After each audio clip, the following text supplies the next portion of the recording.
గణిత బోధనా పద్ధతుల్లో ముఖ్యమైనటువంటి అంశం అకాడమిక్ స్టాండర్డ్స్. దీన్ని తెలుగులో విద్యా ప్రమాణాలు అంటారు.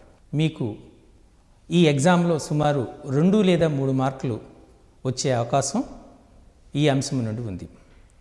2015వ సంవత్సరం నుంచి మనం ఈ విద్యా ప్రమాణాలని పాఠ్యపుస్తకంలోనూ అలానే సమగ్ర మూల్యాంకనంలోనూ వాడుతూ ఉన్నాం.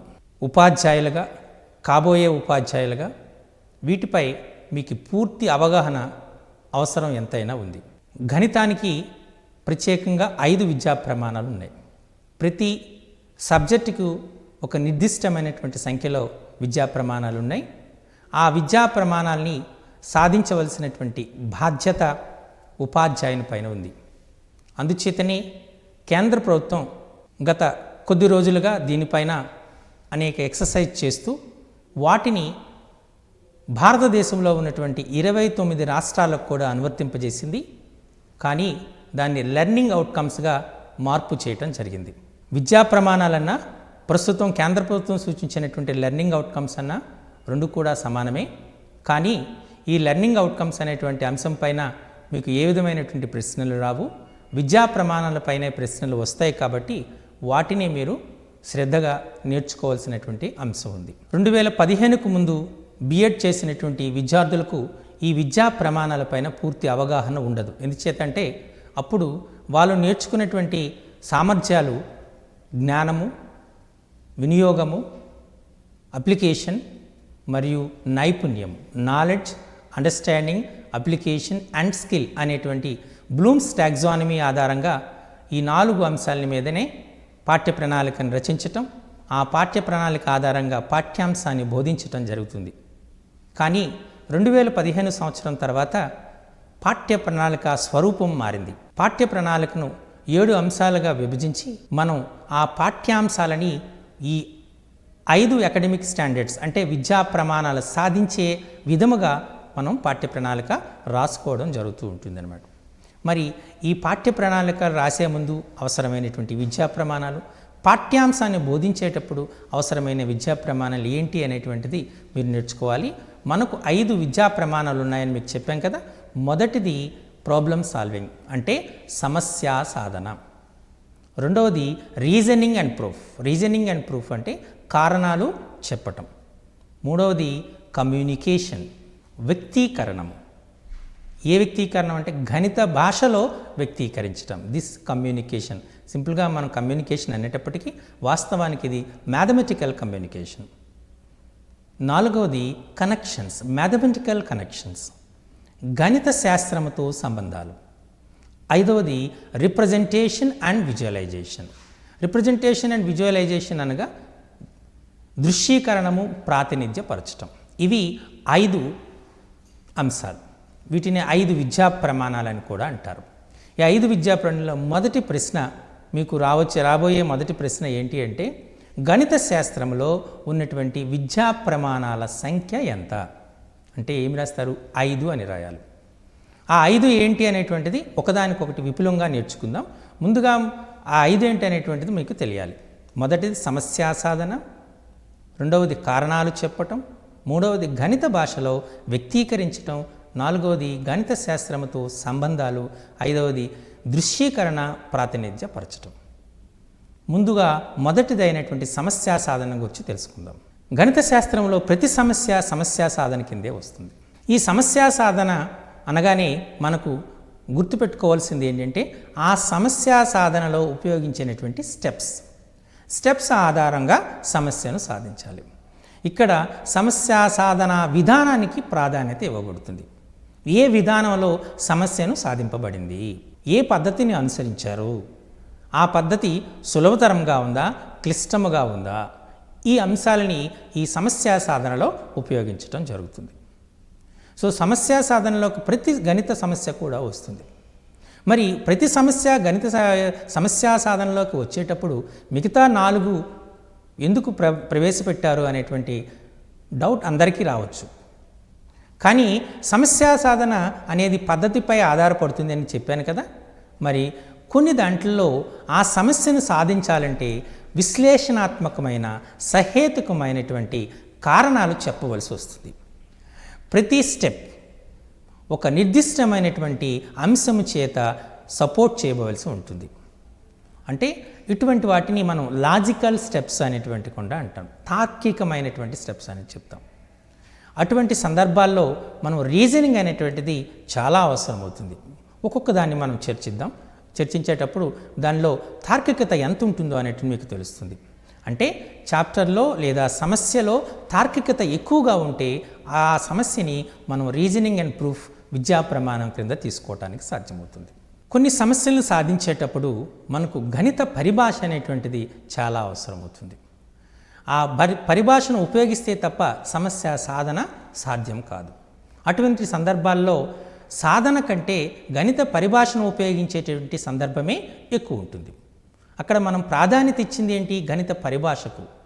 అందుచేత ఆ సమస్యని మనం వ్యక్తీకరణ రూపంలో తీసుకుంటాం. నాలుగవది మీరు చూస్తూ ఉన్నారు, గణిత సంబంధాలు. గణితం తీసుకుంటే మనకు ఇంగ్లీష్లో ఒక కొటేషన్ ఉంది, మీ అందరికీ తెలుసు. Mathematics is the queen of all sciences అని అన్నారు కదా. అంటే గణితం అన్ని శాస్త్రాలతో ముడిపడి ఉంది. గణితము లేని శాస్త్రాన్ని ఊహించటం కూడా కష్టం. గణితం లేని శాస్త్రాన్నే ఊహించటం కష్టం.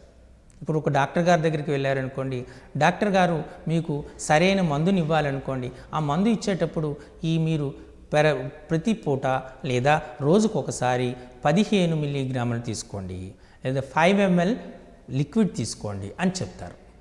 అంటే ఒక కొలతను చెప్తారు. అక్కడ గణితం ఉంటుంది. ఇప్పుడు బ్లడ్ ప్రెషర్ని కొలిచారనుకోండి, అప్పుడు మీకు ఎంత చెప్తారు? 90/120, 80/120 అని చెప్తారు. అంటే అక్కడ కొలత ఉంటుంది. బీపీ యొక్క ఉచ్ఛ్వాస నిశ్వాసాలు జరిగేటప్పుడు మన యొక్క రక్తపోటు ఎంత ఉంది అని చెప్పడం జరుగుతుంటుంది. అలాగే మనం షుగర్ టెస్ట్కి వెళ్ళామనుకోండి, ఎంత షుగర్ కంటెంట్ ఉంది అనేటువంటి చెప్పడానికి కూడా మనకు లెక్కలు కట్టవలసి వస్తుంది. ఇలా ఈ యొక్క వైద్య శాస్త్రంలో కాదు, రసాయనిక శాస్త్రంలో కాదు, ప్రతి శాస్త్రంలో కూడా గణితం యొక్క అన్వయం అనేటువంటిది ఉంటుంది. ఈ గణిత అన్వయానికి సింపుల్గా మనం చెప్పేటువంటి పదమే కనెక్షన్స్. మరి చివరగా ఉన్నటువంటిది రిప్రజెంటేషన్ అండ్ విజువలైజేషన్. ప్రాతినిధ్యపరచడం, దృశ్యీకరణం. ప్రాతినిధ్యపరచడం అంటే మీరు ఇప్పుడు ఫర్ ఎగ్జాంపుల్ మనం ఏదైనా ఒక వస్తువు చలనంలో ఉందనుకోండి, ఆ చలనంలో ఉన్న వస్తువు యొక్క లక్షణాన్ని మనం తెలియజేయాలనుకుందాం. ఇది ఫిజిక్స్లో వస్తుంది. వెలాసిటీకి, టైంకి, వేగానికి, కాలానికి మధ్య సంబంధం చెప్పాలనుకోండి, ఒక గ్రాఫ్ ద్వారా సూచిస్తాం. ఒక పెరుగుదలను సూచించాలనుకోండి, గ్రాఫ్ను ఉపయోగిస్తాం. ఒక సరళ రేఖను సూచించాలనుకోండి, గ్రాఫ్ను ఉపయోగిస్తాం. సాంఖ్యక శాస్త్రంలో ఆరోహణ సంచిత పౌనఃపున్య వక్రాలు, అవరోహణ సంచిత పౌనఃపున్య వక్రాలు గీయాలనుకోండి, గ్రాఫ్ను ఉపయోగిస్తాం.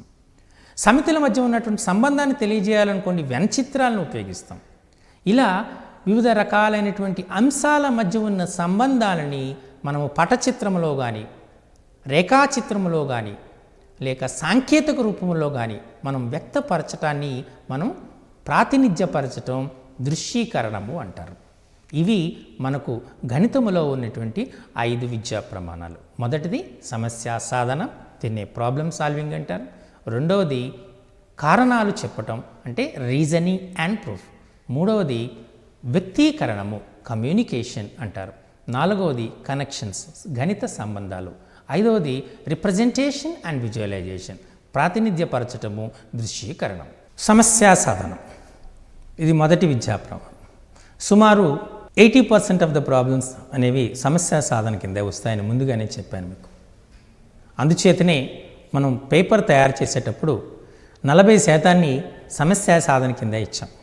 ఒక ప్రశ్నాపత్రాన్ని తయారు చేసేటప్పుడు 40% ప్రాబ్లమ్ సాల్వింగ్కి, 20% రీజనింగ్ అండ్ ప్రూఫ్కి, 10% కమ్యూనికేషన్స్కి, 15% కనెక్షన్స్కి, 15% రిప్రజెంటేషన్ అండ్ విజువలైజేషన్కి ఇవ్వటం జరుగుతుంది. ఈ 10, 15, 10 అనేటువంటి స్థిరం కాదు, వాటిని మార్చుకోవచ్చు. కానీ 40% సమస్య సాధనకి, 20% కారణాలు చెప్పడానికి మనం మ్యాండేటరీగా చెప్పుకుంటాం. వీటిని తర్వాత విపులంగా నేర్చుకుందాం. అంటే మీరు ఈ వెయిటేజ్ని చూడగానే మీకు అర్థమవుతుంది, చాలా ప్రాబ్లమ్స్ అనేటువంటివి 40% ప్రాబ్లమ్స్ అనేటువంటివి సమస్యా సాధన నుండే వస్తాయంటే దానికి ఉన్న ప్రాధాన్యతను గుర్తించవచ్చు. ఈ సమస్య సాధన అంటే ఏంటి? ఇందులో సాధించే విధానానికి సాధించే పద్ధతికి మనం విలువని ఇస్తే దాన్ని మనం సమస్యా సాధన అంటారు. అక్కడ సమస్యా సాధన విధానాన్ని మనం చూసి తదనుగుణంగా మార్కుల్ని ఇవ్వడం జరుగుతుంది. మీకు ఫర్ ఎగ్జాంపుల్ x² - x - 6 = 0 అని ఇచ్చాం. x² - x - 6 = 0. ఈ వర్గ సమీకరణానికి మూలాలను కనుక్కోండి అన్నారు. మూలాలను కనుక్కోండి అనేటప్పుడు మనం x² - x - 6 = 0 మూలాలను కనుక్కోండి అంటే మనము టెక్స్ట్ బుక్లో వాటిని కారణాంకాలుగా విభజించి కనుక్కునే పద్ధతి ఉంది, సూత్రాన్ని ఉపయోగించే పద్ధతి ఉంది, ఒక పరిపూర్ణ వర్గముగా మార్చే పద్ధతి ఉంది. ఈ 3 పద్ధతుల్లో ఏదో ఒక పద్ధతిని మీరు తీసుకోవచ్చు. x² - x - 6 = 0. ఇప్పుడు మీరు 3 పద్ధతుల్ని నేను మీకు చూపిస్తాను. ఈ స్లైడ్స్లో జాగ్రత్తగా అబ్జర్వ్ చేయండి. x² - x - 6 = 0ని మనం x - 3 × x + 2గా రాసుకోవచ్చు. అంతేనా? x - 3 × x + 2గా రాసుకోవచ్చు. కాబట్టి x - 3 = 0 అవుతుంది, x + 2 = 0 అవుతుంది. అంటే x = 3, x = -2 అవుతుంది. అంటే 3 - 2 అనేటువంటివి మనకు x² - x - 6 యొక్క మూలాలు అవుతాయి. ఇక్కడ మీరు బాగా గుర్తుపెట్టుకోవాల్సిన అంశం ఏంటి అంటే సమీకరణం ఇచ్చేటప్పుడు మూలాలు అనే పదం వాడాలి, బహుపది ఇచ్చేటప్పుడు బహుపది శూన్యాలు అనేటువంటి వాడాలి. చాలామంది విద్యార్థులు, కొద్దిమంది ఉపాధ్యాయులు కూడా ఇందులో తప్పు చేసే అవకాశం ఉంటుంది. బహుపది అని ఇచ్చేటప్పుడు బహుపదిని తృప్తిపరిచే విలువలని బహుపది శూన్యాలు అంటారు, సమీకరణానికి తృప్తిపరిచే విలువలని మూలాలు అంటారు. ఇంగ్లీష్లో అయితే రూట్స్ అంటాం, అలాగే బహుపది శూన్యాలని జీరోస్ ఆఫ్ ద పొలినామియల్ అంటాం. కాబట్టి మనం గణిత ఉపాధ్యాయులుగా గణిత భాష పైన నిఖచ్చితత్వం ఉండాలి. కాబట్టి వీటిని జాగ్రత్తగా గుర్తుపెట్టుకోండి. సో ఇక్కడ మూలం అంటే ఏంటి? ఆ సమీకరణాన్ని తృప్తిపరిచాయి. మీరు క్లియర్గా చూసుంటారు. x² - x - 6 = 0. ముందుగా మనం ఏం చేసాం? -6ని కారణాంకాలుగా విభజించాం. అప్పుడు -3, 2 వచ్చింది. తర్వాత ఏం చేసాం? x² - 3x + 2x - 6 = 0 వేసాం. తర్వాత ఏం చేసాం? x కామన్ తీసాం. x - 3 ప్లస్ -2 + 2 కరెక్ట్ +2 × x - 3 = 0 వేసాం. తర్వాత ఏం చేసాం? x - 3 కామన్గా ఉంది కాబట్టి x - 3ని తీసుకుని x + 2 వేసాం. చివరిగా x - 3 of x + 2 = 0 వచ్చింది కదా. ఇక్కడ సమస్యను సాధించే విధానానికి మనం ప్రాధాన్యత ఇచ్చాం. కాబట్టి ఈ ప్రశ్న దేనికి వస్తుంది? సమస్యా సాధన కింద వస్తుంది. దీన్నే మనం పరిపూర్ణ వర్గంగా కూడా చేయొచ్చు. అలాగే దీన్ని మనం గ్రాఫ్ ద్వారా కూడా సాధించవచ్చు. ఏ పద్ధతిలో సాధించినా మనం సాధనా క్రమానికి విలువనిస్తున్నాం కాబట్టి దీన్ని మనం సమస్యా సాధన కింద తీసుకోవచ్చు. అర్థమైందా? సో ఇలా మనం సమస్యా సాధన దానికి చేస్తున్నాం. అలాగే మీకు చాలా ప్రశ్నలు వస్తూ ఉంటాయి. ఒక ఘనము తీసుకున్నారు, ఒక ఘనము యొక్క భుజము ఇంత, ఈ ఘనం యొక్క భుజం ఇంత, ఇప్పుడు ఘన పరిమాణాన్ని కనుక్కోండి, లేదా ఉపరితల వైశాల్యాన్ని కనుక్కోండి, ప్రక్కతల వైశాల్యం కనుక్కోండి, సంపూర్ణతల వైశాల్యం కనుక్కోండి అని ఇస్తారు. అందుచేతనే జనరల్గా సింపుల్గా ఒక ప్రశ్న సమస్యా సాధన కింద వస్తుందా లేదా అని తెలుసుకోవడానికి కొన్ని కొండ గుర్తులు ఉన్నాయి. యాక్చువల్గా దీన్ని అందుచేతనే కొండ గుర్తులు అన్నాం. ఫైండ్ ద వాల్యూ అనగానే అది సమస్యా సాధన కిందే వస్తుంది. ప్రత్యేకంగా దాని గురించి ఏమీ చేయక్కర్లేదు. Okay, find the value. Find అనగానే డెఫినెట్గా solve the problem, solve x² - x - 6 = 0 అక్కడ ఎలా వస్తుంది. అండ్ సింప్లిఫై ద గివెన్, సూక్ష్మీకరించండి. ఇలా మనం ఇచ్చినటువంటి ప్రశ్న విధానాన్ని బట్టి కూడా అది ఏ సమస్య కింద వస్తుందో మనం క్లారిటీగా చెప్పచ్చు. ఇవన్నీ నేను కేవలం మీకు అర్థం కావడానికి చెప్పాను, కానీ జనరలైజ్ చేసినటువంటిది మాత్రం కాదు. క్లియర్? కానీ ఫైండ్ అనగానే జనరల్గా మీకు అది వచ్చేస్తుంది, దానిలోనే వస్తుంది అనమాట. ముఖ్యంగా సాంఖ్యక శాస్త్రంలో వచ్చిన ప్రతి ప్రశ్న కూడా మీకు మ్యాక్సిమం అది గ్రాఫ్ లేని రిప్రజెంటేషన్ అయితే ఖచ్చితంగా సమస్య సాధన కిందే వస్తుంది. ఇచ్చినటువంటి పట్టికను ఆధారంగా ఆ దత్తాంశం యొక్క మధ్యగతాన్ని కనుక్కోండి, లేదా ఇచ్చినటువంటి పట్టిక ఆధారంగా దత్తాంశం యొక్క బాహుళకాన్ని కనుక్కోండి, లేదా ఈ దత్తాంశం యొక్క బాహుళకము ఎంత, ఈ దత్తాంశం యొక్క సగటు ఎంత. Sine theta plus cos theta is equal to 2 అయితే sine square theta plus cos square theta విలువ ఎంత. ఇలా మనకు ప్రశ్నలు ఎంత, what is the value of the given expression are find the value, okay, solve it. ఇలా ప్రశ్నలు వేస్తే అవి ఖచ్చితంగా సమస్య సాధన కింద వస్తాయి. కాబట్టి మీరు అటువంటి సమస్యలని సమస్య సాధన కిందనే గుర్తుపెట్టుకోండి. క్లియర్? ఇప్పుడు ఈ సమస్య సాధన పైన అనేక రకాలైన ప్రశ్నలు వేయవచ్చు. For example, A equal to 1 2 3 4, set A equal to 1 2 3 4, B equal to set 5 6 7 8. A union బిని కనుక్కోండి, ఏ ఇంటర్సెక్షన్ బిని కనుక్కోండి, ఏ మైనస్ బిని కనుక్కోండి, బి మైనస్ ఏను కనుక్కోండి. ఇలా ప్రశ్నలు మనం అడిగే ఛాన్సెస్ అనేటువంటి ఉంటాయి. సో ఈ ప్రశ్నలు కూడా సమస్య సాధనలోనికే వస్తాయి. అలా ప్రతి చాప్టర్లో కూడా ఒక శ్రేణిలో 7వ పదం 10, 15వ పదం 23, 30వ పదం ఎంత. లేదా ఒక అంక శ్రేణిలో 7 పదాల మొత్తం 49, 17 పదాల మొత్తం 289 అయితే 30 పదాల మొత్తం ఎంత. ఇది కూడా మనకు ఈ ప్రాబ్లమ్ సాల్వింగ్లోనికే వస్తుంది. అందుచేత మీరు ప్రాబ్లమ్ సాల్వింగ్లో నాకు తెలిసి ఎటువంటి ఇబ్బంది పడరనే అనుకుంటున్నాను. మనం మరొక విద్యా ప్రమాణాన్ని చూద్దాం. కారణాలు చెప్పటం, రీజనింగ్ అండ్ ప్రూఫ్. కొన్ని సమస్యలను సాధించేటప్పుడు సహేతుకమైనటువంటి రీజనింగ్ కావాలి. సహేతుకమైన రీజనింగ్ కావాలి అంటే సహేతుకమైనటువంటి కారణం కావాలి. ఆ కారణాన్ని మనం చెప్పేటప్పుడు మనం ఒక పద్ధతిలో రాయగలగాలి. ఆ ప్రతి స్టెప్ని కూడా ఒక సహేతుకమైనటువంటి కారణం చెప్పగలగాలి. ఫర్ ఎగ్జాంపుల్, మీకు ఒక సమస్యతో దీన్ని అర్థం చేయడానికి ప్రయత్నం చేస్తాను. If cos theta is equal to 1 minus x square by 1 plus x square, cos theta equal to 1 minus x square by 1 plus x square అని ఇచ్చాడు. Where x is not equal to 0 and x is not equal to 1 అని ఇచ్చాడు. వీటిపైన మనకు సాధ్యమవుతుందా సాధ్యం కాదా అని ప్రశ్న అడగవచ్చు. లేదా if cos theta is equal to 1 plus x square by 1 minus x square modulus X is not equal to 1, is it possible or not, justify your answer. ఇది ఇంగ్లీష్లో అయితే. తెలుగులో అయితే cos theta is equal to 1 plus x square by 1 minus x square modulus X not equal to 1 అయితే ఇది సాధ్యమేనా అనే ప్రశ్న అడుగుతాడు. ఇది సాధ్యమేనా అనే ప్రశ్న అడిగేటప్పుడు మనం చేయవలసినటువంటి పని ఏమి, సహేతుకమైన కారణాలు చెప్పండి అంటాడు. Justify your answer, say the reasons, verify the given statement whether it is true or false, okay, write the reasons for it. ఇటువంటి ప్రశ్నలు వచ్చాయనుకోండి, ఆ ప్రశ్నలకు వచ్చినటువంటి సమస్య ఖచ్చితంగా రీజనింగ్ అండ్ ప్రూఫ్, కారణాలు చెప్పటము అనేటువంటి విద్యా ప్రమాణం కింద వస్తుంది.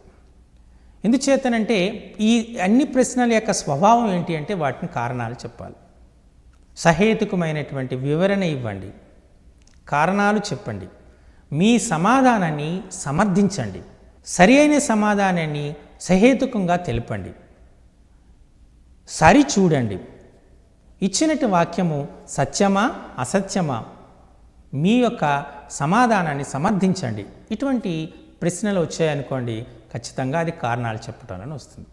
మరి ఇప్పుడు ఇచ్చిన ప్రశ్నను చూద్దాం.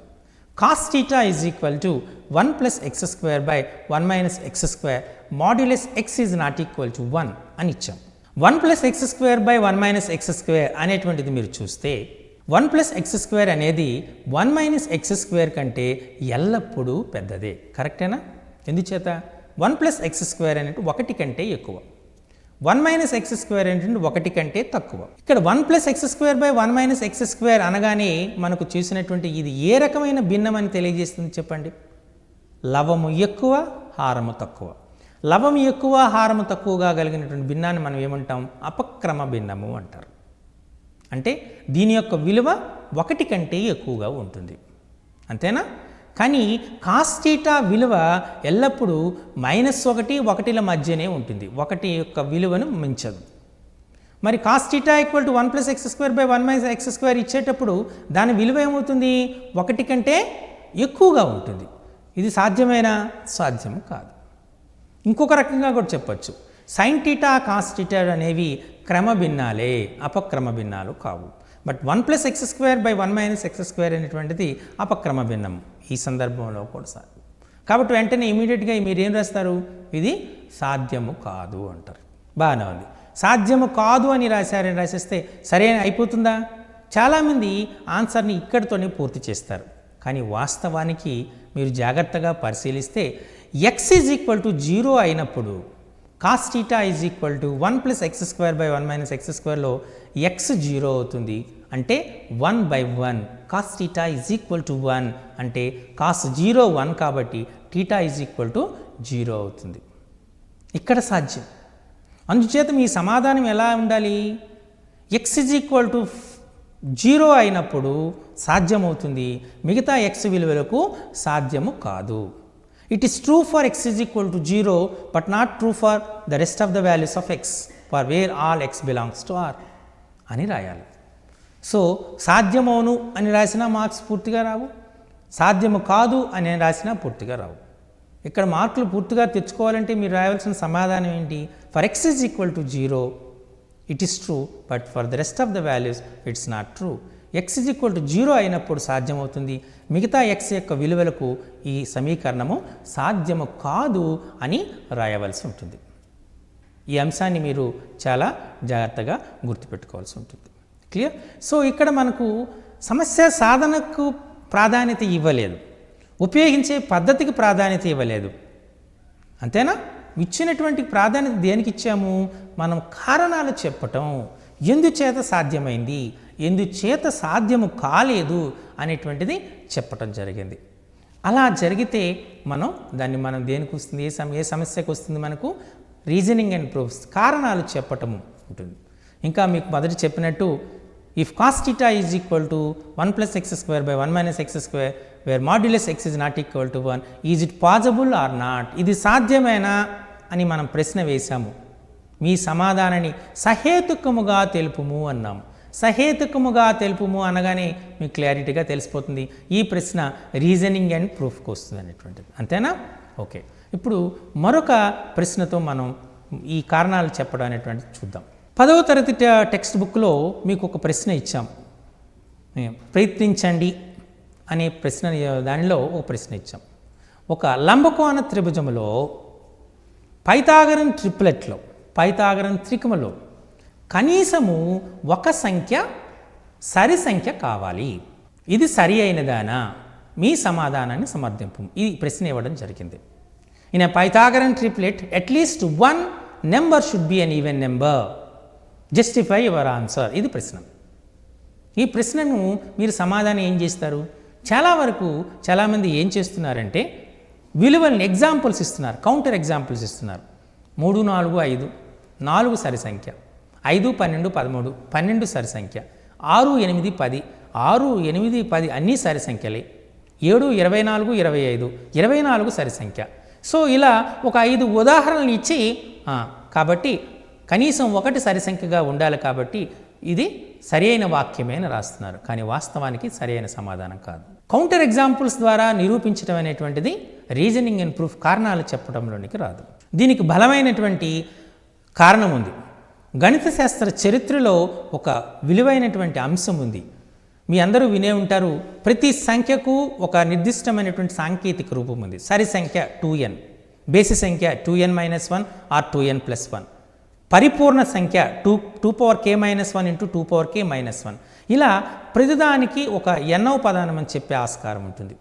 అలానే మనకు ఫెర్మాట్ అనేటువంటి ఒక గణిత శాస్త్రవేత్త తను ప్రధాన సంఖ్యకు ఒక సాంకేతిక రూపం ఇచ్చాడు, 2n+1. దీన్ని ప్రధాన సంఖ్య అన్నాడు. అందరూ ఫెర్మాట్ ఇచ్చినటువంటి సూత్రం కాబట్టి ప్రతి వాళ్ళు దాన్ని అంగీకరించారు.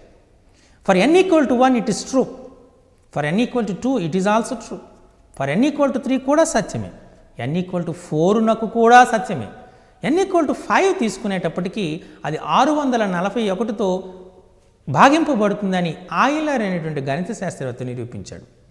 n=1కి కరెక్టే, 2కు కరెక్టే, 3కి కరెక్టే, 4కు కూడా కరెక్టే. అంత మాత్రాన అన్నింటికీ కరెక్టే అనుకోవడం పొరపాటు. సో 5 చేత 5ని తీసుకున్నారనుకోండి, 2 అంటే 2 + 1 అనేది 641తో భాగింపబడుతుంది. ఇది రుజువు చేయబడినటువంటి సత్యం. మనం కూడా రుజువు చేయొచ్చు. అంటే మనం కొన్ని సందర్భాలకు సత్యమైనంత మాత్రాన అన్ని సందర్భాలకు సత్యం అవుతుంది అనుకోవటం అనేటువంటిది పొరపాటు అవుతుంది. కాబట్టి కౌంటర్ ఎగ్జాంపుల్స్ అనేటువంటివి మనం ఏదైనా ఒక వాక్యాన్ని యొక్క సత్య నిర్ధారణ చేయటానికి పనికిరాదు, కేవలం పరిశీలించటానికే పనికొస్తుంది. పరిశీలన వేరు, రుజువు చేయటం వేరు. పరిశీలించండి, verify, correct, but prove correct కాదు. కాబట్టి మీ అందరికీ చెప్పేది ఏంటంటే, మీరు జనరల్గా చేసేటప్పుడు ఇటువంటి వాటి కౌంటర్ ఎగ్జాంపుల్స్కి వెళ్ళకండి. దీన్ని మీరు క్లియర్గా చేయొచ్చు. ఇప్పుడు మీరు ఈ స్లైడ్ని జాగ్రత్తగా మీరు అబ్జర్వ్ చేస్తే, ఈ స్లైడ్లో నేను ఒక టేబుల్ ఇచ్చాను. మనకు ఏ సంఖ్యకైనా 2 సాధ్యాసాధ్యాలు ఉంటాయి. ఒకటి, ఆ సంఖ్య సరి సంఖ్య అయినా కావాలి, లేదా బేసి సంఖ్య అయినా కావాలి. ఇప్పుడు ఏబిసి అనేది ఒక పైథాగరన్ ట్రిప్లెట్ అనుకుందాం. ఇప్పుడు ఏబిసి అనే పైథాగరన్ ట్రిప్లెట్ చూస్తే, ఆ పైథాగరన్ ట్రిప్లెట్లో మనం ఏబిసి అనే 3 సంఖ్యలు కదా. ఏబిలో మనం తీసుకుందాం, ఏ సరి సంఖ్య అనుకుందాం, బిని కూడా సరి సంఖ్య అనుకుందాం. A² సరి సంఖ్యకు వర్గం సరి సంఖ్య, B² సరి సంఖ్య వర్గం సరి సంఖ్య. కాబట్టి సరి సంఖ్య ప్లస్ సరి సంఖ్య సరి సంఖ్య. దీనికి మీకు కావాలంటే ఉదాహరణ 6, 8, 10 అంతేనా. 6² 36, 8² 64, 10² 100, 36 + 64 = 100. ఇది ఒక పైథాగరన్ ట్రిప్లెట్, అన్నీ సరి సంఖ్యలే. ఇప్పుడు మళ్ళీ రెండో సందర్భం చూద్దాం. ఏను సరి సంఖ్య అనుకుందాం, బిని బేసి సంఖ్య అనుకుందాం. సరి సంఖ్యకు వర్గము A² సరి సంఖ్య, బేసి సంఖ్యకు వర్గము బేసి సంఖ్య, సరి సంఖ్య ప్లస్ బేసి సంఖ్య బేసి సంఖ్య, అంతేనా కదా.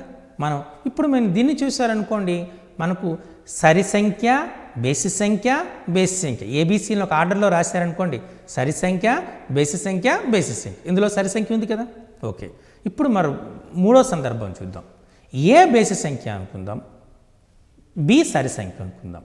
బేసి సంఖ్య వర్గం బేసి సంఖ్య, సరి సంఖ్య వర్గం సరి సంఖ్య, సరి సంఖ్య ప్లస్ బేసి సంఖ్య అగైన్ బేసి సంఖ్య. అంటే బేసి సంఖ్య, సరి సంఖ్య, బేసి సంఖ్య, ఇందులో సరి సంఖ్య ఉంది. ఇప్పుడు ఏబీలని బేసి సంఖ్యలు అనుకుందాం. A² అంటే బేసి సంఖ్య స్క్వేర్ బేసి సంఖ్య, B² బేసి సంఖ్య స్క్వేర్ బేసి సంఖ్య, బేసి సంఖ్య ప్లస్ బేసి సంఖ్య సరి సంఖ్య. అంటే ఇక్కడ బేసి సంఖ్య, బేసి సంఖ్య, సరి సంఖ్య. ఇప్పుడు 4 సందర్భాలు ఉన్నాయి, జాగ్రత్తగా పరిశీలించండి. సరి సంఖ్య, సరి సంఖ్య, సరి సంఖ్య, అందులో 3 సరి సంఖ్యలు. సరి సంఖ్య, బేసి సంఖ్య, సరి సంఖ్య, అందులో సరి సంఖ్య ఉంది. బేసి సంఖ్య, సరి సంఖ్య, బేసి సంఖ్య, అందులో ఒక సరి సంఖ్య ఉంది. బేసి సంఖ్య, బేసి సంఖ్య, సరి సంఖ్య, ఇందులో కూడా సరి సంఖ్య ఉంది. అంటే అన్ని సందర్భాల్లో సరి సంఖ్య లేనిది పైథాగరన్ ట్రిప్లెట్ లేదు. అంటే పైథాగరన్ ట్రిప్లెట్లో కనీసం ఒకటైనా సరి సంఖ్య కావాలి, కానిచో అది సాధ్యము కాదు. ఇక్కడ విధానానికి మనం ఇంపార్టెన్స్ ఇవ్వలేదు. దేనికి ఇచ్చాము? తార్కికతకు, లాజికల్ రీజనింగ్కి, కారణాన్ని చెప్పటానికి మనం ఎక్కువ ఇంపార్టెన్స్ ఇచ్చాం. అందుచేత మనకు ఇది ఏమైంది, మనకు కారణాలు చెప్పడానికి ఒక ఉదాహరణగా మనం చెప్పుకోవచ్చు. అర్థమైందా? ఇలా మనం కారణాలు చెప్పటానికి అధిక ప్రాధాన్యత ఇవ్వగలిగినటువంటి సమస్యలని కారణాలు చెప్పటంలో తీసుకోవాలి. ఇది రెండవ విద్యా ప్రమాణము, కారణాలు చెప్పటం. సో ఇది కారణాలు మీకు అర్థమైందా? సమస్య సాధనకి కారణాలకి మధ్యనటువంటి వ్యత్యాసం. అక్కడ సమస్య సాధన పద్ధతికి విలువనిస్తున్నాం, ఏ విధంగా సాధిస్తున్నాం అనే దానికి విలువనిస్తున్నాం, కాబట్టి దాని సమస్య సాధన తీసుకుంటున్నాం. కారణాలు చెప్పటంలో సమస్య సాధన విధానానికి ప్రాధాన్యత లేదు. ఏ రకంగా మన యొక్క సమాధానాన్ని సమర్థిస్తున్నాం, దానికి మనం చెప్పేటటువంటి కారణాలు ఏమిటి అనే దానికి ప్రాధాన్యత ఇస్తున్నాం. సో అది మనకు కారణాలు చెప్పడంలోకి వస్తుంది. ఇప్పుడు మూడవది చూద్దాం. మూడవది ఏంటి? వ్యక్తీకరణం. వ్యక్తీకరణం అనగానే మనకు కమ్యూనికేషన్ అంటారు. గణితము ఒక శాస్త్రం. గణితాన్ని నేర్చుకోవాలనేది ఒక గొప్ప గణిత శాస్త్రవేత్త అన్నాడు. Getting enjoyment by doing mathematics and getting enjoyment by listening classical music both are same అన్నాడు. శాస్త్రీయ సంగీతాన్ని విని ఆనందం పొందటం, గణితాన్ని చేసి ఆనందం పొందటం రెండు ఒకటే అంటాడు. ఎవరైనా శాస్త్రీయ సంగీతాన్ని విని ఆనందం పొందటం అనగానే అవహేళన చేస్తారు. అందులో ఏముందిరా, సారి గామ పదన అని 8 అక్షరాలని లాగి విడిచిపెడతారు. దాన్నే శాస్త్రీయ సంగీతం అంటారంటూ కొద్దిమంది అవహేళన చేస్తారు. కానీ ఆ శాస్త్రీయ సంగీతానికి రోగాలన్నీ మాపేటటువంటి శక్తి కూడా ఉంది. అందుచేతనే మ్యూజిక్ థెరపీలో ఈ క్లాసికల్ మ్యూజిక్ను వాడుతున్నారు, మీ అందరికీ తెలిసిన విషయమే. అది శాస్త్రం యొక్క శిశుర్వేత్తి పశుర్వేత్తి గానం అని అన్నారు. కాబట్టి గానానికి, ఆ సంగీతానికి అంత శక్తి ఉంది. అలాగే గణితానికి కూడా అంతే శక్తి ఉంది. గణితంతో మనం ఆటలాడుకోవచ్చు, గణితంతో మనం అనేక రకాలైనటువంటి పనులు చేయొచ్చు, గణితంతో మానసిక ఆనందాన్ని కూడా పొందొచ్చు. గణితం అంత గొప్పటటువంటి శాస్త్రం కదా. మరి గణిత శాస్త్రం ఎప్పుడైతే ఇంత గొప్ప శాస్త్రమో వాటికి కూడా కొన్ని సంకేతాలు ఉంటాయి, కొన్ని పదాలు ఉంటాయి. గణితానికి స్వయంగా కొన్ని పదాలు ఉంటాయి. మీరు ఫర్ ఎగ్జాంపుల్ మనం గణితంలో తీసుకున్నారనుకోండి, గణితంలో కొన్ని పదాలని గణితంలోనే చూడగలుగుతాం, వేరే దగ్గర చూడలేం. వైకల్పికము, సముచ్చయము, ఇటువంటి పదాలు వేరే శాస్త్రంలో ఎక్కడా కనబడం. గణితానికి మాత్రమే సంబంధించినటువంటి పదాలు ఉంటాయి. ఇప్పుడు స్వరూపాలు అనే పదం తీసుకున్నాం, అది గణితంలో ఉంటుంది, మిగతా దాంట్లో కూడా ఉంటుంది. కానీ కొన్ని పదాలు మాత్రం ప్రత్యేకంగా గణితానికి సంబంధించిన పదాలే ఉంటాయి. కాబట్టి గణిత పరిభాషలో ఆ పదాలను తెలుసుకోవాలి. అలాగే సంకేతాలు చాలా అవసరం మనకు. ఈక్వాలిటీ సింబల్, సమానత్వ గుర్తు, స్వరూపత గుర్తు, గ్రేటర్ దాన్ గుర్తు, లెస్ దాన్ గుర్తు, ఇలా మైనస్, గుణకారపు గుర్తు, ఇలా వివిధ గుర్తులు ఉంటాయి. ఈ గుర్తులని ఉపయోగించడం అనేటువంటి వాడి విద్యార్థికి ముందుగా రావాలి. ఎప్పుడైతే వివిధ గుర్తులను ఉపయోగించడం సాధ్యమవుతుందో విద్యార్థి గణితాన్ని సులభంగా వ్యక్తీకరిస్తాడు. కాబట్టి మనం ఇచ్చినటువంటి అంశాలని గణిత పరిభాషలో వ్యక్తీకరించగలిగితే ఆ సమస్యని మనం వ్యక్తీకరణము అనేటువంటి అంటారు. ఉదాహరణకు మనం జనరల్గా మీరు పరీక్షల్లో చూస్తూ ఉంటే ఒక దత్తాంశానికి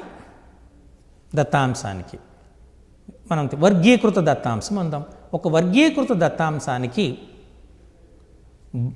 బాహుళకం కనుగొనే సూత్రాన్ని రాసి అందులోని పదాలను వివరింపుము అంటాడు. లేదా మధ్యగతము సూత్రము రాసి అందులోని పదాలని వివరింపుము. ఒక శంకువు యొక్క ఘనపరిమాణానికి సూత్రాన్ని రాసి అందులోని పదాలని వివరింపుము అంటాడు. అంటే సూత్రము రాయాలి. సూత్రం ఎలా రాస్తాము? సాంకేతిక పరంగా రాస్తాం. శంకువు యొక్క ఘనపరిమాణము ఈజ్ ఈక్వల్ టు 1/3 πr² అని రాస్తాం. ఇందులో ఆర్ భూవ్యాసార్థము, హెచ్ శంకువు యొక్క ఎత్తు అని మనం అంచనా వేసి రాస్తాం. ఇలా సూత్రములో రాయటాన్ని సాంకేతిక రూపంలో రాసి దానిలోని పదాలను వివరణ చేస్తే మనం దాన్ని వ్యక్తీకరణ రూపంలోకి వస్తుంది. మనం జనరల్గా ఇప్పుడు లాగరిథమ్స్ ఉన్నాయి, సమర్గమానాలు ఉన్నాయి. లాగ్ a² b³/c⁴ విస్తరింపుము అంటాం. విస్తరింపుము అంటే మనం పదాలలో రాస్తాం. 2 log a + 3 log b - 5 log c అని రాస్తాం. విస్తరింపుము. సూక్ష్మ పదాల్లో రాయము.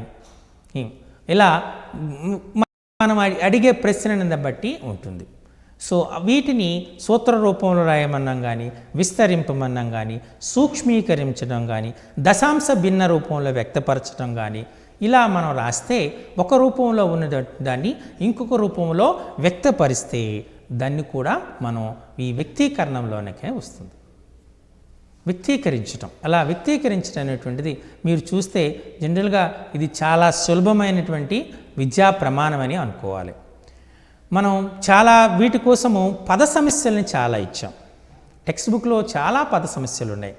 మనకి ఒక దీర్ఘచతురస్రం యొక్క పొడవు దాని వెడల్పునకు 3 యూనిట్లు ఎక్కువ, వాటి వైశాల్యం 48 చదరపు యూనిట్లైనా వీటి మధ్య సంబంధాన్ని తెలియజేసే సమీకరణం తెలియజేయము అంటాడు.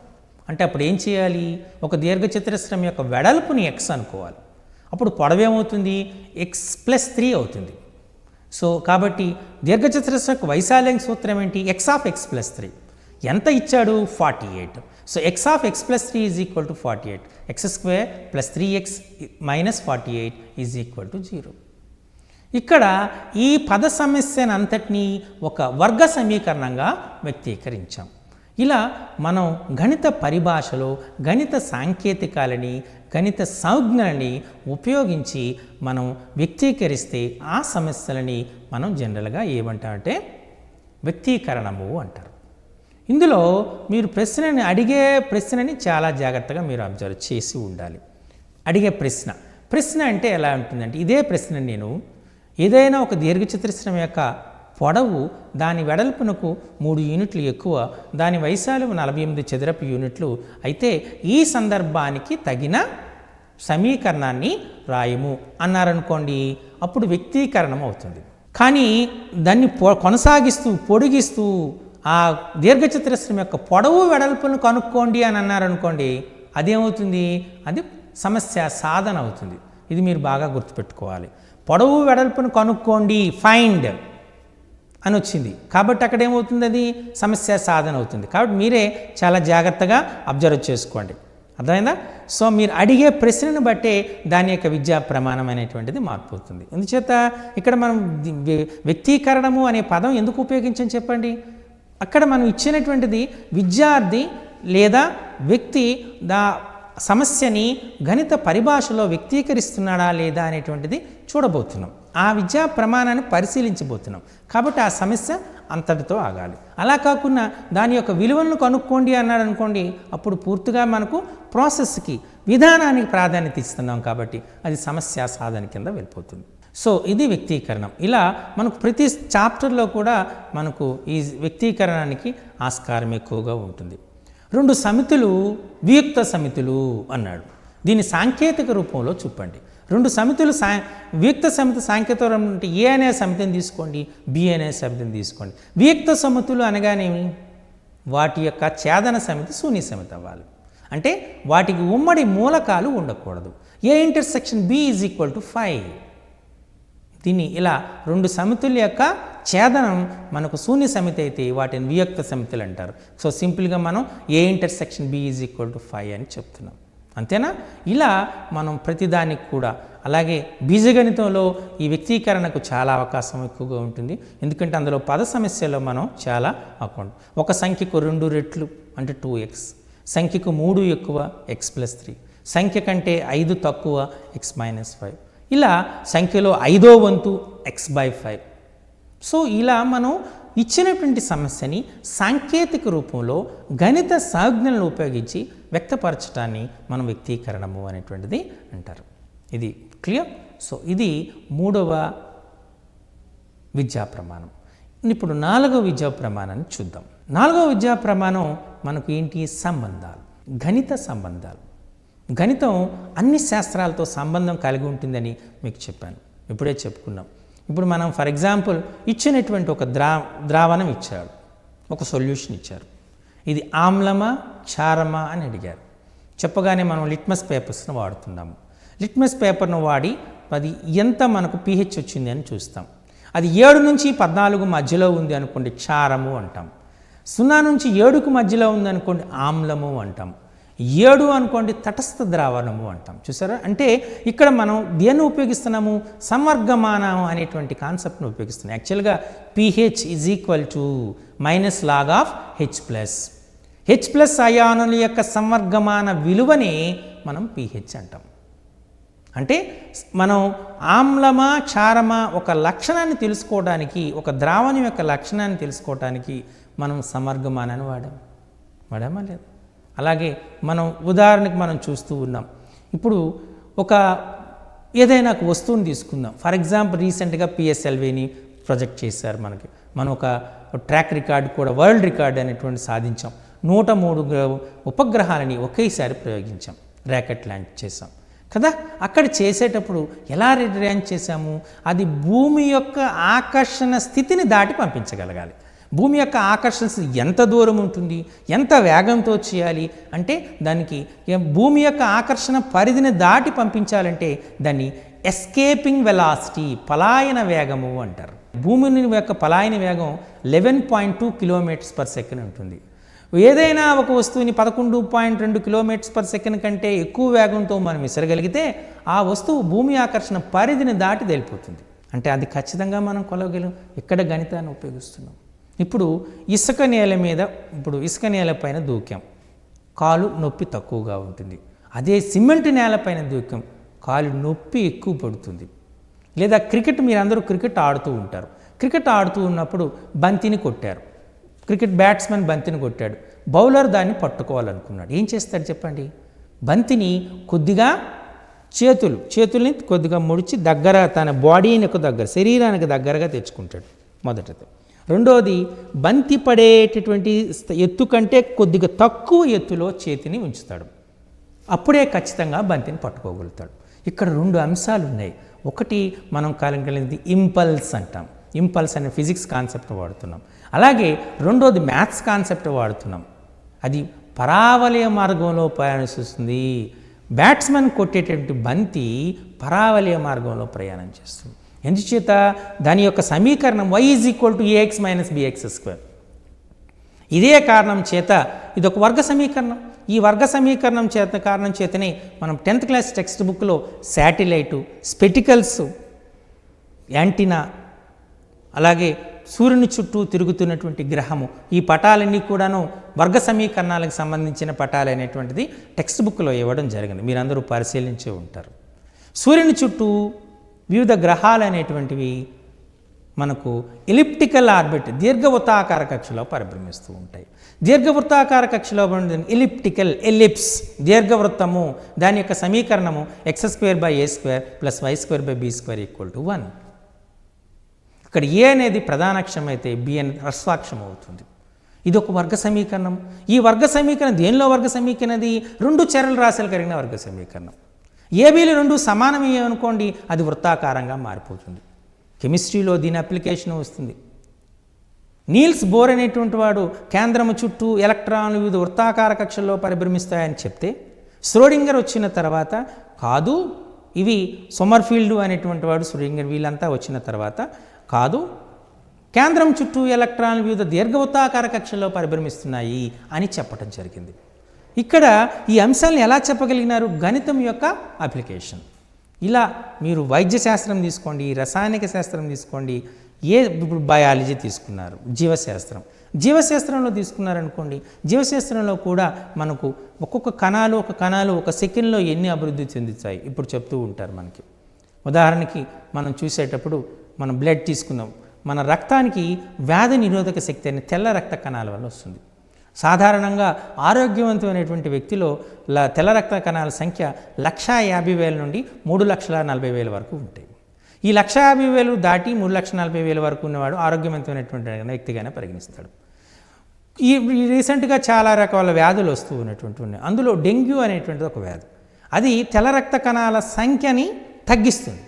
150,000 కంటే తక్కువ వచ్చి ఇంకాస్త తగ్గుతూ ఉంటే అది డెంగ్యూ లక్షణంగానే పరిగణ చేస్తారు. దానికి తగ్గట్టుగానే దానికి వైద్యం జరుగుతూ ఉంటుంది. ఇక్కడ లెక్కిస్తున్నాం ఎన్ని తెల్ల రక్త కణాలు ఉన్నాయి, తెల్ల రక్త కణాల సంఖ్య ఎంత, దాని ఆధారంగా వాళ్ళ యొక్క వ్యాధి నిరోధకతను తెలియజేస్తున్నాం. ఇక్కడ గణితం అనేటువంటిది ఎంత పర్సంటేజ్ ఉంది అనేటువంటిది ఇక్కడ గణితం వాడుతున్నాం. లాభ శాతం ఎంత, నష్ట శాతం ఎంత అని జనరల్గా మనం ఈరోజు చూస్తున్నాం. సన్సెక్స్ని గురించి మనం అర్థం చేసుకోవాలనుకుంటే మనకు ఈ బిజినెస్ మ్యాథమెటిక్స్, వ్యాపార గణితం అనేటువంటిది బాగా రావాలి. అలాగే మనకు రీసెంట్గా ఒక సామాజిక శాస్త్రవేత్త చెప్పాడు, గణితాన్ని అన్వయిస్తూ ప్రపంచంలో జనాభా అనే గుణశ్రేణిలో పెరుగుతూ ఉంటే ఆహార ధాన్యాలు అంకశ్రేణిలో పెరుగుతున్నాయి. అందుచేతనే ఈ పేదరికము, అలాగే మనకు ఈ జనరల్గా ఈ ఆహార ధాన్యాల కొరత వస్తుందని. అంకశ్రేణి ఏంటి అవుతుంది? 2 4 అవుతుంది, 4 6 అవుతుంది, 6 8 అవుతుంది. అంటే 2 పెరుగుతున్నాయి. 2 పెరగటం వల్ల వచ్చేది అంకశ్రేణి. 2 చేత హెచ్చింపబడేది గుణశ్రేణి. 2 4 అవుతుంది, 4 రెళ్ళ 8, 8 రెళ్ళ 16, 16 రెళ్ళ 32. చూడండి, 2 4 6 8 4 స్థాయిలు తీసుకున్నాం. 2 4 8 16 32. అక్కడ మనకు 8 వచ్చింది, ఇక్కడ 32 వచ్చింది, 4 రెట్లు పెరిగింది. అంటే గ్యాప్ ఎంత పెరిగిపోతుందో. ఇది ఈ విధంగా గణితాన్ని కేవలం గణితానికి మాత్రమే పరిమితం కాకుండా సామాజిక శాస్త్రము, వైద్య శాస్త్రము అన్ని రంగాల్లో కూడా ఉపయోగించడం జరుగుతుంది. కాబట్టి గణితానికి అంత ప్రాధాన్యత. అటువంటి ప్రశ్నలను కూడా మనం చేయాలి. అంతఃసంబంధమైనటువంటి సంబంధాలు, మీ బాహ్య సంబంధమైనటువంటి సంబంధాలు, అంతఃసంబంధం ఒక చాప్టర్ నుండి ఇంకో చాప్టర్కి సంబంధం, బీజగణితం రేఖాగణితానితో సంబంధం ఉంటుంది. ఇవి కూడా సంబంధాల కిందే వస్తాయి. మనం ఫర్ ఎగ్జాంపుల్ మనం ఏదో తీసుకున్నాం, ఓ ట్రయాంగిల్ ఏబీసీలో DE is parallel to BC, AD is 2x, DE is 3x, AE is 3x - 4 and EC is equal to 7x + 3 అయినా ఏబి బీసీ ఏసీల కొలతను కనుక్కోండి అంటాం. ఇది రేఖాగణితం సంబంధించినటువంటి స్వరూప త్రిభుజాల యొక్క ధర్మం పైన ఆధారపడినటువంటి ప్రాథమిక అనుపాత సిద్ధాంతంపై ఆధారపడినటువంటి లెక్క. ఇది రేఖాగణితంలో వస్తుంది. ఎక్స్ వాటిని మనకు సాధిస్తే మనకు ఒక వర్గ సమీకరణం వస్తుంది. వర్గ సమీకరణాలు అనేటువంటి బీజగణితానికి సంబంధించినటువంటి లెక్క. అంటే బీజగణితాన్ని రేఖాగణితంతో మనం ముడిపడ్డాం. ఇప్పుడు మీరు ఈ స్లైడ్ని జాగ్రత్తగా అబ్జర్వ్ చేయండి. చూస్తే రేఖాగణితము, సంఖ్యాశాస్త్రం ఏ విధంగా ముడిపడి ఉన్నాయో మీకు క్లారిటీగా అర్థమవుతుంది. ఒక లంబకోణ త్రిభుజములో అతి చిన్న భుజము 47 యూనిట్లు, మిగిలిన భుజాలు ధనపూర్ణ సంఖ్యలు. అయినా ఆ లంబకోణ త్రిభుజం యొక్క చుట్టుకొలతను కనుక్కోండి. ఇది ప్రశ్న. దీన్ని చేసేటువంటి విధానం ఏంటి? చేస్తారు. ముందుగా లంబకోణ త్రిభుజం గీస్తారు.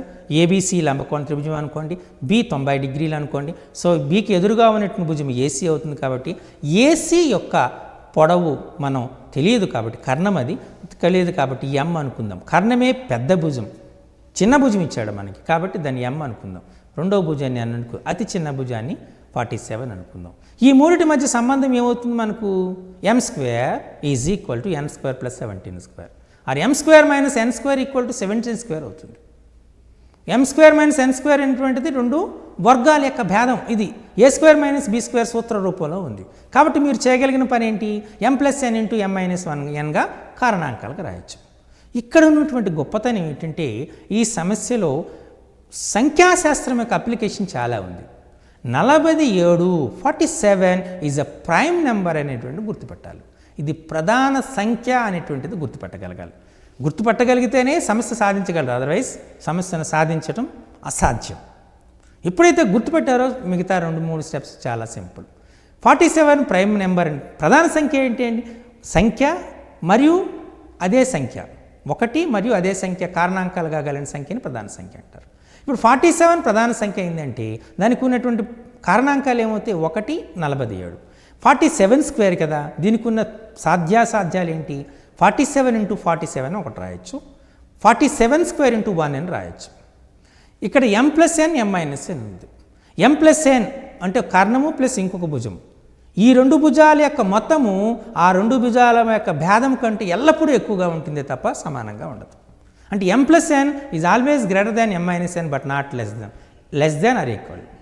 కాబట్టి m + n m - n అనే రెండు వేరువేరు విలువలు. కానీ ఇక్కడ ఉన్న మొదటి సాధ్యం ఏంటి? 47 × 47. ఇది తీసుకోవడం సాధ్యమవుతుందా? ఇది తీసుకోవటం సాధ్యము కాదు. ఎప్పుడైతే ఇది తీసుకోవటం సాధ్యం కాదో మనం చేయవలసినటువంటి పని ఏంటి? ఎప్పుడైతే సాధ్యం కాదో మొదటి దాన్ని విడిచిపెట్టి రెండో దానికి వెళ్ళాలి. అంటే m + n = 47² అవ్వాలి, m - n = 1 అవ్వాలి. m + n 47² అయిందనుకోండి, మనకు కావాల్సింది ఏంటి? ఆ త్రిభుజం యొక్క చుట్టుకొలత కావాలి. చుట్టుకొలత అంటే ఏంటి? 3 భుజాల యొక్క మొత్తం. 3 భుజాలు అంటే m, n, 47 యొక్క మొత్తం. m + n + 47. m + n already మీరు క్యాలిక్యులేట్ చేశారు 47²గా. 47² + 47, 47 × 47 + 1 అంటే 47 × 48. ఇక్కడ మనం దేనిని ప్రాధాన్యత ఇచ్చాము? సంఖ్యాశాస్త్రము, నెంబర్ సిస్టాన్ని జియోమెట్రీ రేఖాగణితంతో అన్వయించాము, సంధానం చేశాం, సంబంధాన్ని కలిపాం. కాబట్టి ఈ ప్రశ్న మనకు దేనికి వస్తుంది? ఖచ్చితంగా ఇది మనం సమస్య సాధన కాకుండా సంబంధాల్లో వస్తుంది. ఇప్పుడు చివరగా ఉన్నటువంటి 5వ విద్యా ప్రమాణం చూద్దాం. 5వ విద్యా ప్రమాణము ప్రాతినిధ్యపరచటము, దృశ్యీకరణం. దృశ్యీకరణము, ప్రాతినిధ్యపరచడం. దృశ్యీకరణము, ప్రాతినిధ్యపరచడం అంటే మీరు జాగ్రత్తగా పరిశీలన చేసే ఉంటారు. దృశ్యీకరణము, ప్రాతినిధ్యపరచడంలో క్లియర్గా పేర్లోనే ఉంది, రిప్రజెంటేషన్ అండ్ విజువలైజేషన్. ఒక ఇచ్చినటువంటి కరణీయ సంఖ్యను సంఖ్యారేఖపై చూపుము అన్నాడు. సంఖ్యారేఖపై చూపటం అనేటువంటిది మనం ఒక గ్రాఫికల్ రిప్రజెంటేషన్. కాబట్టి ఇది ప్రాతినిధ్యపరచడం వస్తుంది. 2 సమితులు ఇచ్చి ఆ సమితుల మధ్య సంబంధాన్ని తెలిచే వెన్ చిత్రాన్ని గీయము ప్రాతినిధ్యపరచడంలో వస్తుంది. ఇచ్చినటువంటి బహుపది యొక్క రేఖాచిత్రాన్ని గీయము ప్రాతినిధ్యంలోకి వస్తుంది. ఇచ్చినటువంటి వర్గ సమీకరణమని రేఖాచిత్రం ద్వారా వ్యక్తపరచము. సాంఖ్యశాస్త్రంలో మీరు చూస్తే, సాంఖ్యశాస్త్రంలో ఇచ్చినటువంటి దత్తాంశానికి ఆరోహణ సంచిత పౌనఃపున్య వక్రాలు, అవరోహణ సంచిత పౌనఃపున్య వక్రాలు, అదే మనం ఓజివ్ కర్వ్స్ అంటాం. ఈ ఓజివ్ కర్వ్స్ని గీయండి, అది కూడా ప్రాతినిధ్యపరచడంలో వస్తుంది. ఇచ్చినటువంటి కొలతల ఆధారంగా త్రిభుజాన్ని నిర్మించండి, లేదా ఇచ్చిన కొలతల ఆధారంగా త్రిభుజాన్ని నిర్మించి స్కేల్ ఫ్యాక్టర్ను ఉపయోగించి దానికి స్వరూప త్రిభుజాన్ని నిర్మించండి. ఇలా నిర్మాణాలు కూడా ప్రాతినిధ్యపరచడంలో వస్తాయి. సో ఈ విధంగా మనం ఏదైనా అంశం తీసుకోండి, ఆ అంశాన్ని మనం పటచిత్రంలో కానీ, గ్రాఫ్ ద్వారా కానీ, రేఖాచిత్ర రూపంలో కానీ, వెన్చిత్ర రూపంలో కానీ, రేఖా రూపంలో కానీ సూచిస్తే, ప్రాతినిధ్యపరిస్తే దాన్ని మనం రిప్రజెంటేషన్ అండ్ విజువలైజేషన్, దృశ్యీకరణము, ప్రాతినిధ్యపరచడము అనేటువంటి దానిలోకి క్లారిటీగా వస్తుంది. ఇది మీకు నాకు తెలిసి సులభంగా చేయొచ్చు. ఇచ్చిన దానికి రేఖాచిత్రము గీయము అంటే అది మీకు క్లారిటీగా తెలిసిపోతుంది. నిర్మాణం చేయము, వెన్ చిత్రాన్ని గీయము, సంఖ్యారేఖపై సూచించుము, లేదా సంఖ్యారేఖపై చూపుము అని మీకు ప్రశ్నలు వచ్చాయనుకోండి. ఇచ్చినటువంటి బహుపది యొక్క రేఖాచిత్రాన్ని చేయము, లేదా పెయిర్ ఆఫ్ లీనియర్ ఈక్వేషన్స్ని ఏకచలరాశి లేదా ఇచ్చినటువంటి సమీకరణానికి రేఖాచిత్రం తెలుపుము. ఇలా మనకు ప్రశ్నలు ఇవ్వగానే వాటిని మీరు క్లియర్గా రిప్రజెంటేషన్ అండ్ విజువలైజేషన్లోకి క్లారిటీగా వచ్చేస్తుంది. ఇది రిప్రజెంటేషన్ అండ్ విజువలైజేషన్లోకి వచ్చినటువంటిది. ఓకే, సో మోస్ట్లీ ఈ 5టికి మధ్యలో ఒక ఎగ్జాంపుల్ తీసుకొని, ఒకే అంశాన్ని తీసుకొని 5 రకాలైన ప్రశ్నల్ని ఏ విధంగా అడగొచ్చో మీకు చెప్పడం ప్రయత్నం చేస్తా. తద్వారా ఇంకా క్లారిటీ వస్తుంది. √2 తీసుకున్నాం. √2 అనేది కరణీయ సంఖ్య కదా. ఈ కాన్సెప్ట్కి 5 రకాల ప్రశ్నలు తయారు చేయొచ్చు. మొదటిది ఏంటి? సమస్య సాధన. √2 = 1.414 అయితే √8 విలువను కనుక్కోండి. ఇది సమస్య సాధన కింద వస్తుంది. √2 = 1.414 √8 అంటే ఏం చేస్తారు? √8 అంటే 2√2 అంతే కదా. 2√2 అది. √2 1.414 ఇచ్చాము, ఇంటూ 2 అంటే 2.828. That's it. ఇది విలువ కనుక్కోవడం. ఇది సమస్య సాధనం. లేదా √2 యొక్క విలువను కనుక్కోండి సింపుల్గా. Find the value of √2. ఇది సమస్య సాధనకు వస్తుంది. క్లియర్? √2 డైరెక్ట్గా మీరంటే ఫైండ్ ద వాల్యూ ఆఫ్ √2 అనేది సమస్య సాధన. ఆ పద్ధతి మీకు తెలుస్తుంది. 2 వేసుకుంటారు, పాయింట్ ఒక 8 zeros వేసుకుంటారు. మనం వర్గమూలం కనుక్కునే విధానం ఉంది. ఆ వర్గమూలం కనుక్కునే విధానం ప్రకారం √2 యొక్క విలువను కనుక్కుంటారు. సుమారుగా 3 స్థానాలకి అదేమొస్తుంది? 1.414. సుమారుగా 3 స్థానాలకి 1.414 వచ్చినట్టుగా కనుక్కుంటారు.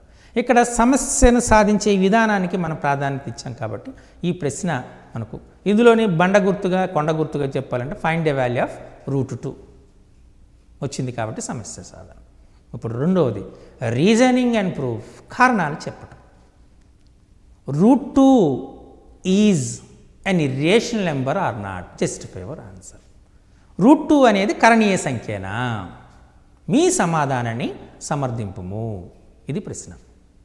అప్పుడు ఏం చేయాలి? √2 కరణీయ సంఖ్య, లేదా ఇదే క్వశ్చన్ ఇంకో రకంగా చెప్పచ్చు.